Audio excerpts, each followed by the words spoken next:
Адам макулуктардын ичинен эң жакшы макулук болуп жаратылгандыктан, эң абзел макулук болуп жаратылгандыктан, адамдын табияты да эң жакшы нерселерди талап кылат. Пайгамбарыбыз саллаллаху алейхи вассалам дагы мына хадистеринде эң жакшы нерселерди баяндап кеткен.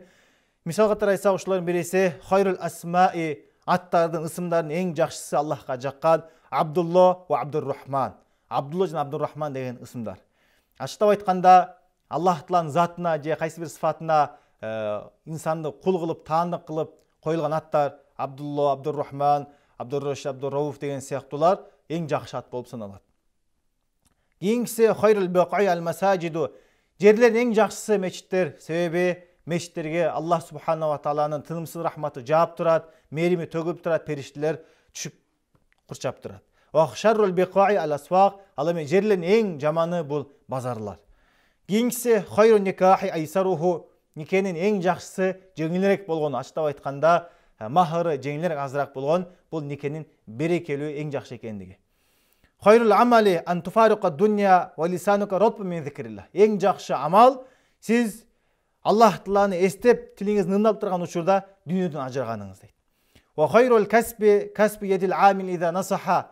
Эң жакшы кесип адам өзүнүн кол эмгеги менен тапкан кесиби, качан ошону туура негизде жакшылап, арамдан сактанып, туура эмес жолдордон сактанып кылган болсо. Хайрул мажалиси аусауха. Чогулуштар эң жакшысы кененирээк болгону. Ва хайру дуай яум арафа. Жана дуалардын эң жакшысы Арапа күнү болгон. Хайру масаджидин ниса қағру буютихинна. Аял кишилердин намаз окуган жерлердин эң жакшысы бул үйлөрдүн ичи дейт. Хайру яумин талат алейхи шамсу яумул жумаа. Күндөрдүн эң жакшысы бул жума күнү. Себеби жума күнү Аллах субханаху ва таала Адам алейхиссаламды жараткан жана жума күнү анын тобосын кабыл кылган. Андан кийинкиси хайру маин ала важхил ард. Жер бетинде эң жакшы суу мау замзама, замзам суусу дейт. Фихи таам мин ат-таъми ва шифау мин ас-сақами. Ал замзам суусун адам иче турган болсо курсагы тоюп, жана ар кандай оорулардан шифа табат.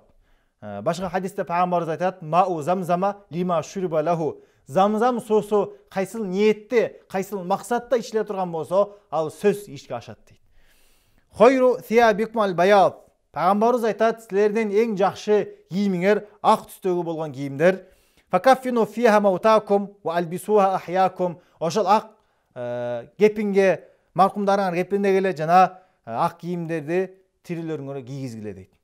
Хайру суфуфир риджал аввалуха ва шарруха ахируха. Эркек кишилердин намазда турган саптардын эң жакшысы бул биринчи саптар, ал эми эң жаманы бул акыркысы дейт. Хайру ма тадавайтум бихи ал-хижама. Силер дарыланган, колдонгон дары-дармектердин эң жакшысы бул хижама дейт, кан алдыруу. Себеби бул Пайгамбар алейхиссаламдын сүннөтү. Ошондуктан биз ушул эң жакшы нерселерди кылып, пайдага жетиш үчүн Пайгамбар алейхиссаламдын хадисине амал кылабыз.